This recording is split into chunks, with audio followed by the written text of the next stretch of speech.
Good morning guys. তো আমরা এখন চলে এসেছি আমাদের ডিডি স্টেশনে। তো আমরা এখন স্টেশনের বাইরে যাব। এই ওখানে সব আমি লেবার, সামনে সব লোকজন আছে।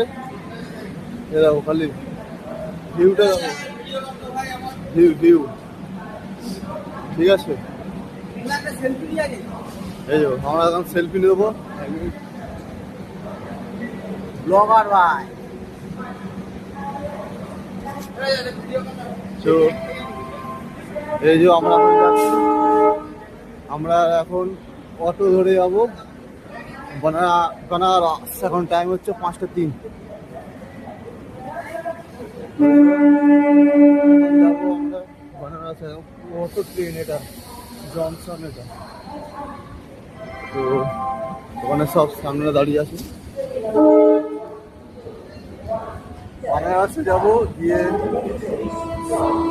ফার্স্ট ফ্রেশ হবো, ফ্রেশ হয়ে বাথরুম করে একদম সব কিছু করে চলে যাবো মন্দিরে। মন্দিরে পুজো দিয়ে একদম পুরো সারাদিন পুরো বানারসে প্রাকৃতিকটা দেখবো কেমনি।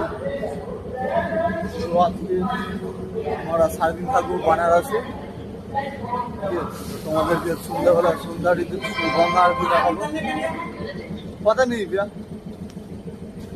এদিকে এটা সিঁড়ি হচ্ছে, আর আমার ব্যাগটা যা ভারী হয়েছে, বাপ রে বাপ, প্রচন্ড হয়েছে। তো তোমাদেরকে দেখাচ্ছি আমি। এই যে এদিক থেকে ট্রেন যাচ্ছে সব। ও আমাদের আরো 3 জনা সামনে এগিয়ে রয়েছে। তো তোমাদেরকেও ওদের সাথেও মেলাবো। আমরা এখন যাচ্ছি। কত সুন্দর সুন্দর দৃশ্য। আরে আয় রে, এই যে ওপর থেকে আসছে, ওই তো ওখানে দাঁড়িয়ে আছে। খালি প্ল্যাটফর্ম গুলো দেখো না, একদম একদম সে এয়ারপোর্ট, বুঝেছো? হ্যাঁ, ওখান থেকে খালি বানারস। আমাদের উদ্দেশ্য এখন কোন গাড়ি ধরে যাবো না যাবো ওটা ধরে দেখতে হবে। এইখানে সামনে একটা এক্সপ্রেস দাঁড়িয়ে আছে, ঠিক আছে। এইখানে আমাদের সব সিনিয়র বলতে কি, সোনুদার ভাই। তো